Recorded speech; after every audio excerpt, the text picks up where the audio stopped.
안녕하세요. 코리아그로입니다. 2020년 여름 기상관측일에 가장 긴 장마가 와서 정상 수확을 하기가 굉장히 어려웠습니다.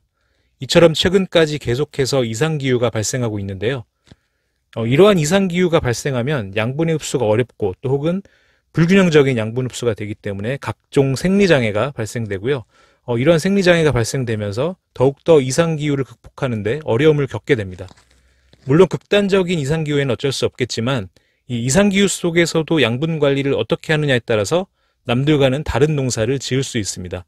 저희 채널에서 소개된 영상들인데요.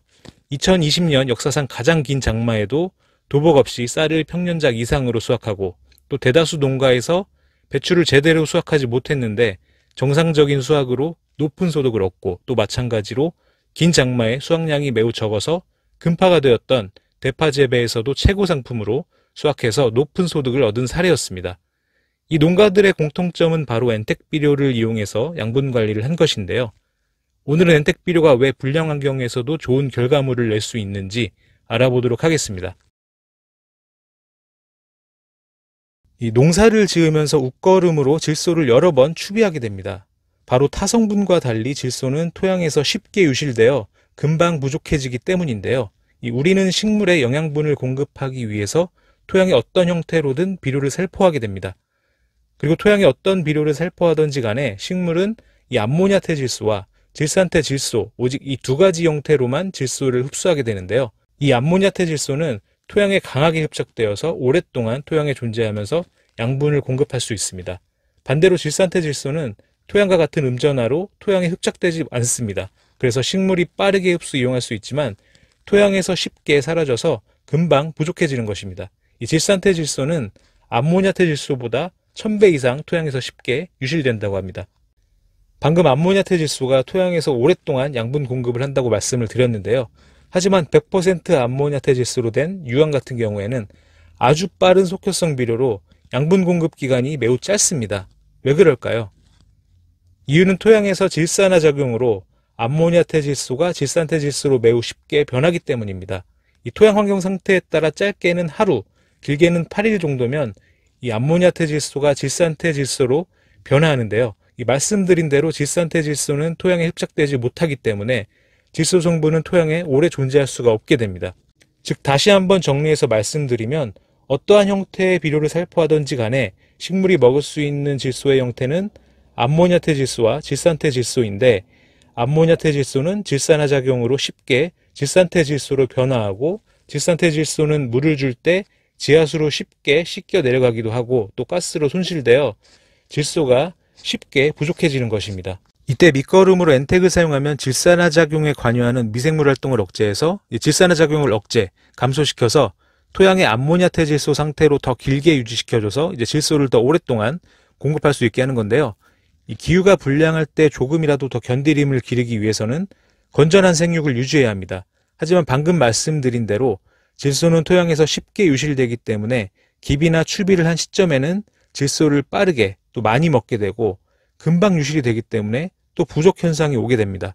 즉 질소의 과잉과 부족이 반복되고 이는 식물이 웃자라고 연약하게 자라서 각종 병 발생이 증가하고 이상기후를 극복하기 어렵게 됩니다. 질소의 과부족 없이 안정적인 공급이 중요한 이유이고요. 물론 시중에는 다양한 완효성 비료가 있습니다. 물에 잘 녹지 않는 난용해성 혹은 비료의 코팅을 이용한 완효성 비료들이 있습니다. 그러나 엔텍처럼 질산화를 억제할 수는 없습니다. 이것이 엔텍이 타 완효성 비료와의 차이를 보이는데요. 기비로 사용되는 비료는 요소나 암모니아태 질소 함량이 높은 원료를 사용하는 경우가 많습니다. 즉 초반에는 토양에 암모니아태 질소가 많이 분포하고 이후 질산화로 질산태 질소 위주로 분포하게 됩니다.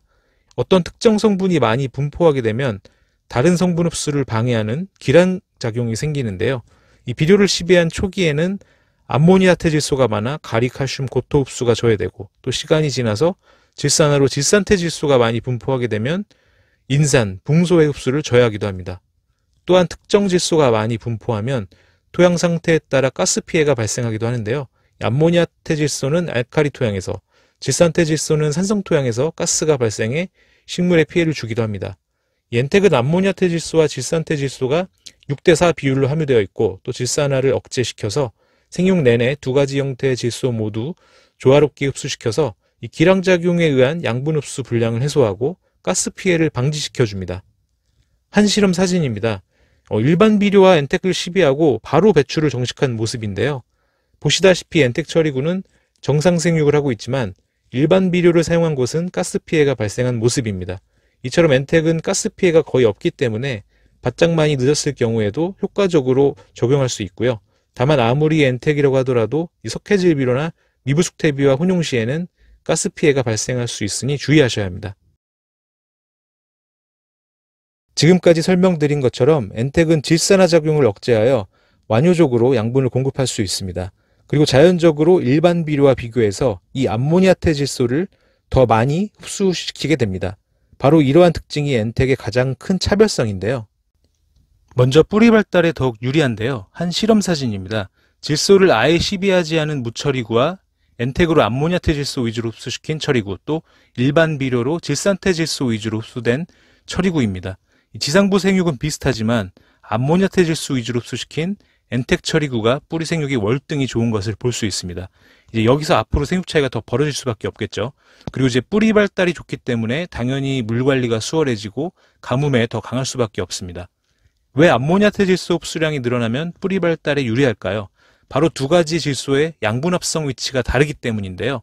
질소를 흡수하여 아미노산, 단백질을 합성해서 이제 식물이 성장하게 되는데, 질산태 질소는 주로 잎에서, 암모니아태 질소는 주로 뿌리에서 합성하게 됩니다. 질산태 질소는 뿌리로 흡수된 후 바로 잎으로 이동해서 아미노산, 단백질을 합성시키고 지상부를 먼저 발달시키고 이 나머지를 뿌리로 이동시킵니다. 단 식물은 뿌리보다는 지상부를 발달시키려는 경향이 있기 때문에 뿌리로 충분한 양분 이동이 어려울 수 있습니다.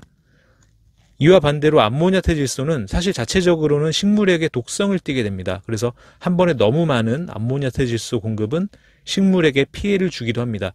다만 적절한 비율의 암모니아태 질소를 공급하면 뿌리 발달에 상당히 효과적인데요. 이 식물은 암모니아태 질소를 흡수하고 독성을 띠기 때문에 잎으로 이동시키지 않고 흡수하자마자 바로 뿌리에서 아미노산, 단백질을 합성하게 됩니다. 이에 뿌리를 먼저 발달시키고 나머지 양분을 지상부로 이동시키게 됩니다. 그래서 엔텍을 사용하시면 느끼시겠지만 초기 생육이 일반 비료 사용보다 늦다고 느끼시는 경우가 많은데 뿌리를 먼저 발달시키고 있기 때문입니다. 그래서 엔텍을 사용하면 웃자람이 적고 키는 작게 짱짱하게 크는 것을 볼 수 있습니다. 다음은 토양 속 양분 이용률을 향상시켜 주는데요.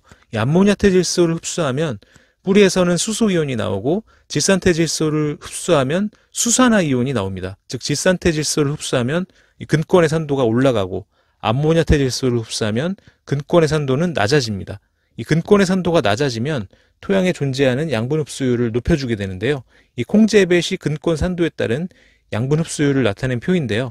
이 질산태 질소를 흡수할 때보다 암모니아태 질소를 흡수해서 근권 산도를 낮춰주면 인산, 철, 망간, 아연, 구리 등 토양에서 흡수하기 어려운 성분들의 흡수량이 월등히 늘어나는 것을 볼 수 있습니다. 인산 미락 요소의 흡수 중지는 이상기후를 극복하고 좋은 생육을 하는데 상당히 도움이 됩니다. 방금 말씀드린 내용을 이제 증명한 실험 사진인데요. 물 공급만으로 흡수하기 어려운 인광석을 넣고 질산태 질소, 유한, 엔텍을 넣은 처리구입니다. 당연히 인산을 넣지 않은 질산태 질소만 넣은 처리구는 정상 생육이 되지 않고요.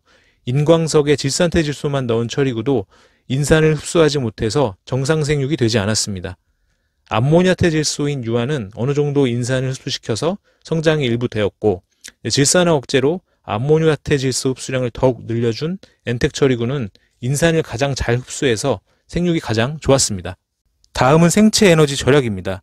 질소를 흡수하는 이유가 생체를 구성하고 각종 호르몬 생성을 위하여 아미노산, 단백질을 합성하기 위함인데요. 이 합성하기 위해서 질소는 그림과 같은 단계를 거치게 됩니다. 보시다시피 아미노산, 단백질을 합성하기 위해서는 어차피 질산태 질소는 다시 암모니아태 질소로 변화되어야 합니다. 이때 굉장히 많은 생체 에너지가 소모됩니다. 이때 암모니아태 질소로 바로 흡수하면 이러한 생체 에너지가 절약되고 보다 빠른 아미노산, 단백질 합성으로 생체 호르몬 생성을 증가시키고요. 그래서 이로 인해서 생육 비대 착색 증진으로 조기 수확이 가능하기도 합니다. 이러한 생체 에너지 절약은 이상기후 및 스트레스 상황 시 필요한 저항 호르몬의 빠른 분비에 도움을 줄 수 있기 때문에 더욱더 불량기후 대처에 도움이 될 수 있습니다. 다음은 낮은 지온에서도 상대적으로 양분의 흡수력이 높습니다. 우측의 질산태 질소보다 좌측의 암모니아태 질소가 낮은 지온에서도 흡수력이 더 좋은 것을 볼 수 있는데요. 아직은 지온이 낮은 3월 27일 마늘의 생육 모습입니다. 엔텍을 사용한 처리구가 낮은 지온에도 양분 흡수를 더 잘해서 생육이 우수한 모습입니다. 이 사진은 2월 쪽파하우스인데요. 한파에 의해서 낮은 지온으로 생육이 불량한 상황에도 엔텍을 사용한 포장이 양분 흡수가 좋기 때문에 월등히 좋은 생육을 보이고 있습니다. 지금까지 엔텍에 대한 특징을 자세히 설명드렸는데요. 물론 엔텍 하나만으로 무조건적인 성공 농사가 가능하진 않습니다. 이 토양의 적정 산도, 좋은 유기물 투입, 그리고 각종 환경 관리 등 이런 것들이 잘 이루어져야 할 것입니다. 이러한 관리가 잘 된 상태에서 엔텍을 적용하시면 분명 큰 차이를 볼 수 있습니다.